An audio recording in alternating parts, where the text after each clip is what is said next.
بسم اللہ الرحمن الرحیم۔ جو آدمی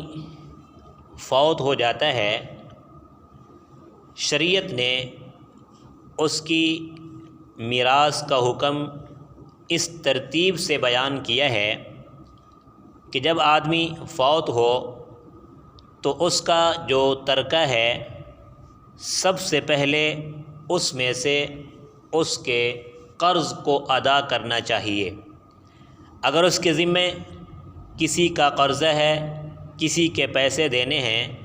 تو اس کے ترکہ میں سے سب سے پہلے اس کے قرض کو ادا کرنا چاہیے۔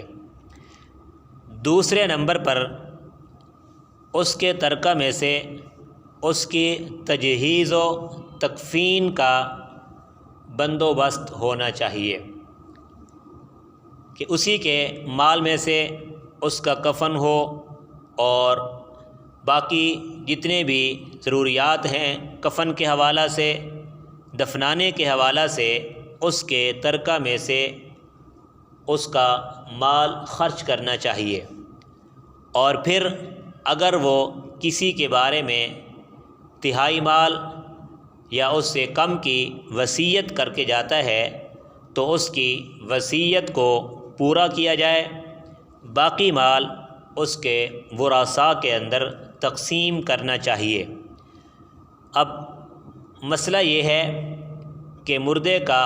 کفن یہ کس کے ذمہ ہے؟ میت کا کفن اسی کے خالص ذاتی مال سے ہونا چاہیے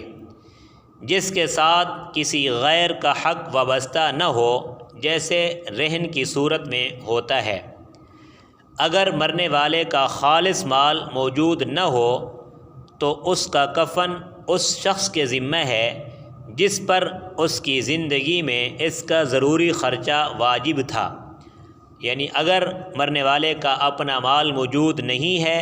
تو پھر کفن اس کی اولاد کے زندگی میں اس کی اولاد اس کی ضروریات کو پورا کر رہی تھی، تو مرنے کے بعد بھی اس کی اولاد اس کا ذمہ دار ہیں، وہی اس کے کفن کا خرچ ادا کریں گے۔ اسی طرح ایک مسئلہ یہ بھی ہے کہ میت کا کفن اس شخص کو بنانا چاہیے جو زندگی کی حالت میں اس کی کفالت کرتا تھا، خواہ مرنے والا کچھ مال چھوڑ کر مرا ہو یا نہیں۔ اسی طرح ایک مسئلہ یہ بھی ہے کہ جن لوگوں کا کھانا اور کپڑا زندگی میں جس شخص کے ذمے ہوگا، اسی شخص کے ذمے مرنے کے بعد ان لوگوں کا کفن بھی ہوگا۔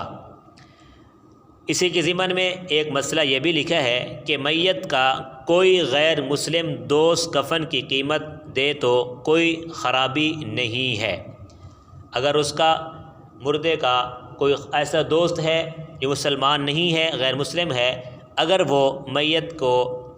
کفن کے حوالہ سے کچھ پیسے دے دیتا ہے اس کے ورثاء کو، اس کی اولاد کو، تو اس میں کوئی حرج نہیں ہے، جائز ہے۔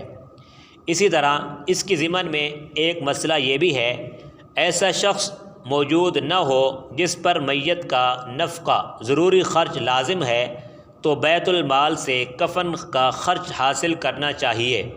بشرطے کہ مسلمانوں کا بیت المال ہو اور لینا بھی ممکن ہو، ورنہ صاحب مقدور مسلمانوں پر اس کا مہیا کرنا واجب ہے۔ یعنی وہ لوگ جو صاحب حیثیت ہیں وہ مل کر اس کے کفن اور تجہیز اور تدفین کا جو ہے خرچ ادا کریں، اور اسی میں جنازہ کے دوسرے اخراجات وغیرہ بھی شامل ہیں، مثلا قبرستان تک لے جانا اور دفنانے کے مصارف وغیرہ وہ بیت المال سے ادا کیے جائیں گے، یا ایسے لوگ جو صاحب حیثیت ہیں وہ مل کر یہ سارے اخراجات پورے کریں۔